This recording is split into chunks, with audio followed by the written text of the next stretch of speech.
मर्जी वो कर चाहे वो जेकरा के पुकारे, मर्जी वो कर चाहे वो जेकरा के पुकारे, वो चाहे जेकरा के दुलारे, वो चाहे जेकरा के दुलारे।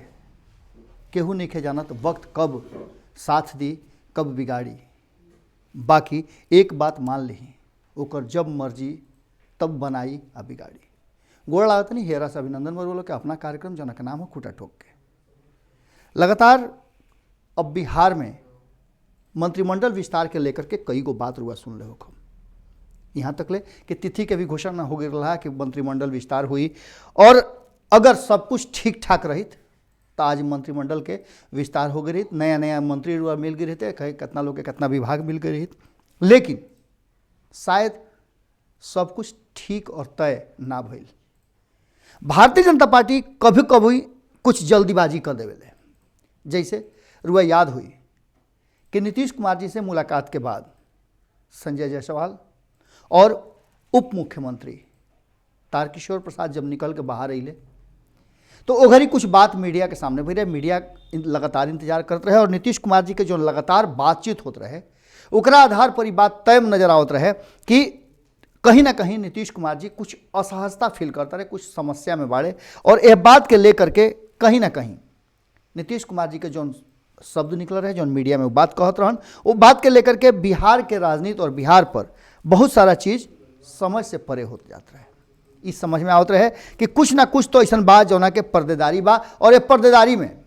नीतीश कुमार जी अपना के अभी तक एडजस्ट नहीं कर पाओ। ए बीच में जब बाहर निकल लोग तो संजय जायसवाल कहले कि औपचारिक मुलाकात रहा, कौन बहुत बड़का बात ना बढ़ला, लेकिन राजनीतिक दल के और गठबंधन के साथी के एक दूसरा से मिलना कभी भी औपचारिक अनौपचारिक से ना बनल जा सकेला। जब भी मिली है तो राजनीतिक बात होइबे करी, और राजनीतिक बात में वो बात होइबे करी जौना से राजनीति जुड़ल बा, सरकार जुड़ल बा, और ई बात हो भइल भी हुई। संजय जायसवाल तो अपन पीठ पोंछ देले और पीठ झाड़ के वो निकल गए, लेकिन तारकिशोर प्रसाद इस बात के लेकर के और नीतीश मंत्रिमंडल के विस्तार के लेकर के स्पष्ट तौर पे कहले, और यह बात के अब पब्लिक डोमेन में भी आ गई कि मंगलवार के मंत्रिमंडल विस्तार के पूरा योजना बनल बा। एकरा पहले एक दिन पूर्व तेजस्वी यादव जा करके राज्यपाल से मिलत रहे और उनका के ज्ञापन देता रहे, और ज्ञापन दे करके ई बतावता रहे कि बिहार के विधि व्यवस्था दुरुस्त नहीं खे, एकरा के ठीक कराओ जाओ, दबाव बनाओ जाओ, अगर ना हो रुआ से तो हम आगे भी जा सकीले। अब विस्तार के मामला अचानक से इस सब भइला के बाद सांझ के नीतीश कुमार जी पहुंचता रहे एक दिन पहले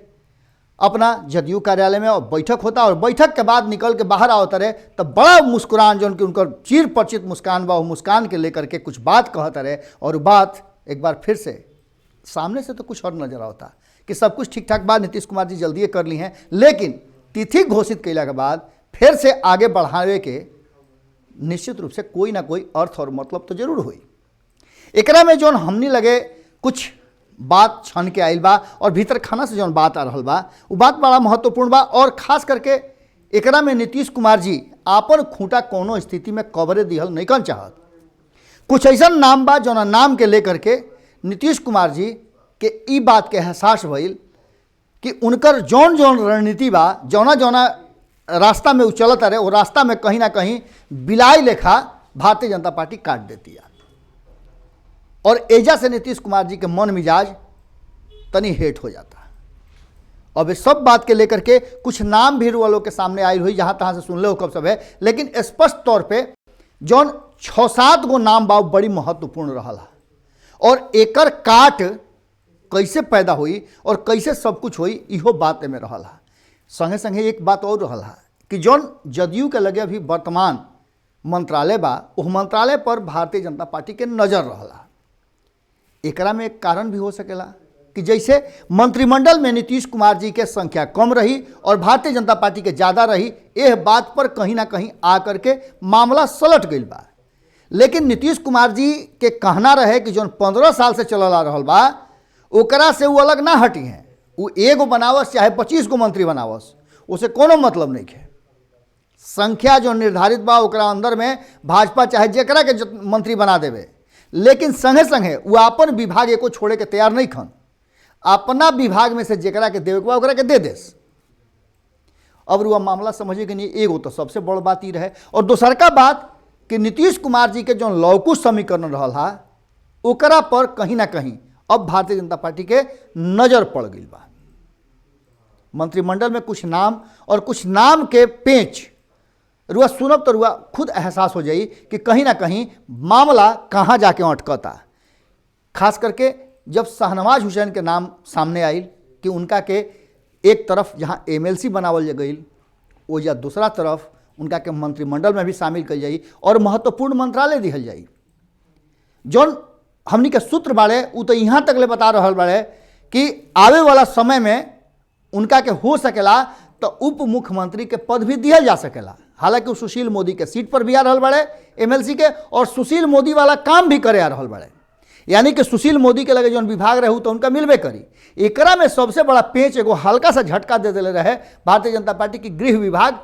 उस सुपुर्द कर दे भारतीय जनता पार्टी के, और जौन की नीतीश कुमार कभी ना कर सकेले। एक मामला तेजा अझुरा गई। एकरा के सल्टावे में अभी बात चलते रहे तब तक ले शाहनवाज हुसैन के काट के रूप में अब नीतीश कुमार जी के लगे मजबूरी हो गई कि उहो एगो अल्पसंख्यक समाज से केहू के शामिल करस। और एकरा खातिर 2 गो नाम शॉर्ट लिस्टेड भइल बा, गुलाम रसूल बलियावी के और गुलाम गौस के। अब देखे वाला बात हुई कि शाहनवाज हुसैन के काटी लोग कितना करी। हालांकि गुलाम रसूल बलियावी बड़ी मुखर हवे, हालांकि गुलाम गौस भी लगातार पार्टी के पक्ष रखत आरन। एकरा आगे अगर बढ़ी तो कहीं ना कहीं जो नीतीश कुमार जी लौकुश समीकरण के लेकर के आगे बढ़ रहे हा, जौन में उमेश कुशवाहा के प्रदेश अध्यक्ष बनौले, अब ओकर काट भारतीय जनता पार्टी ले आई और सम्राट चौधरी के जौन शकुनी चौधरी के पुत्र रहे हा, कभी उनकर संबंध बहुत बढ़िया शकुनी चौधरी के नीतीश कुमार के साथ रहल, ओकरा बाद वो जीतन राम मांझी के साथ भी रहले, और उनका पुत्र के सम्राट चौधरी के मंत्रालय देवे के पूरा तैयारी हो रहा बा। यानी कि लौकुश समीकरण जहां नीतीश कुमार साधता रहे ओकरा विरुद्ध में अब भारतीय जनता पार्टी भी अपन तैयारी कर ले बा। दूसर का बा कि दलित समुदाय से जहां महेश्वर हजारी के नाम आइल, ओइ जे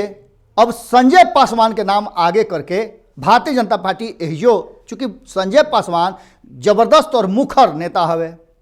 नीतीश कुमार के हमेशा विरोध कैले बाड़े, और नीतीश कुमार के विरोध और नीतीश कुमार के सलाह देवे वाला संजय पासवान मंत्रिमंडल में शामिल हो जी हैं तो रोज नीतीश कुमार से आमना सामना हुई। अब एगो बड़ा पेच बा।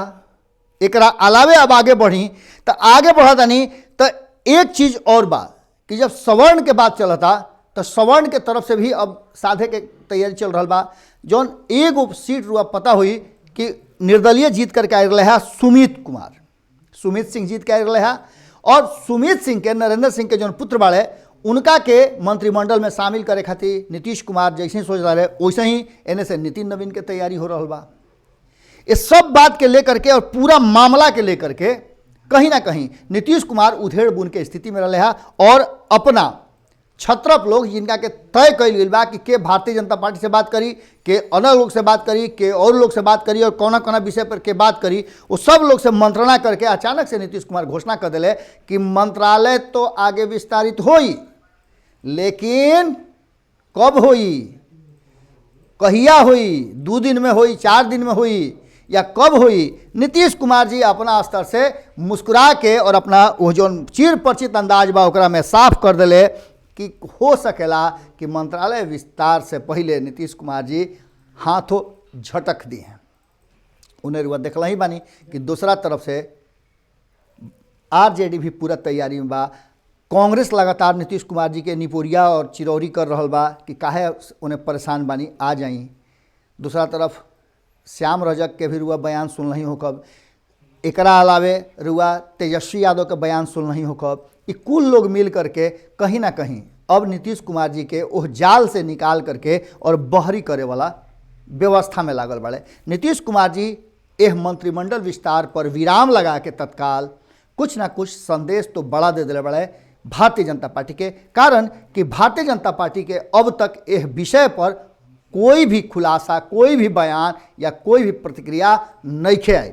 एक मतलब बा कि भारतीय जनता पार्टी भीतर ही भीतर पूरा अपन अब मंथन के दौर से गुजर रहा बा। आज के खूटा ठोक में एजे विराम दे तनी, अब एकरा में रउआ लोग के बुझात होके कि बात रउआ लोग के हैजा पहुँचता तो जरूर कमेंट बॉक्स में लिखब सब है। और संगे संगे हौ देखत है नीचवा नु एगो नंबर चलत हुई, वो नंबरवा पर रउआ सहयोग राशि हमनी के भेज सकीले। लड़का कुल बड़ी मेहनत करता सब, भीतर से निकाल निकाल के खोज के ढूंढ के छान के ओसा के फटक के रुआ लोग भी खबर पहुँचाता सब, जौन कहीं ना रुआ भेटाई, कोनो अखबार कोनो जगह रुआ ये सब भेटाए वाला खबर नहीं है। ई खबर भारतीय लाइव पर भेटाई तो भारत लाइव के जिंदा रखे के पड़ी और संगे संगे एकरा के एकर लॉ भी बढ़ावे के हुई। तो ओकरा खातिर रुआ लोग के सहयोग कईल जरूरी बा। सहयोग के राशि कतनो हो सकेला। खाल फेर रुआ लोग से यही ठेहा पर भेंट हुई जौन का नाम हो खूटा ठोक के, लेकिन आपन विचार दिहल जारी रखब सब है। गोड़ लागतनी।